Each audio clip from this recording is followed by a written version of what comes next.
ஹாய்ங்க, new year சுத்தம் பண்ணும்போது பல பொருட்கள் உள்ளேருந்து வெளியே வர மாதிரி இந்த கிளே பார்த்தீங்கன்னா குழந்தை ஒரு கண்ணு கிடச்சிருச்சு.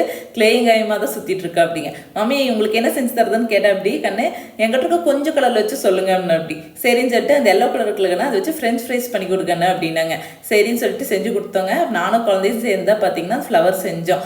சரின்னு சொல்லிட்டுங்க மத்தியானம் லஞ்சுக்கு பார்த்தீங்கன்னா கீரை மசியல் தான் செஞ்சுருந்தேன். ரொம்ப ஈஸி தான். இது பருப்பு கீரை வச்சு தான் செய்வோம்.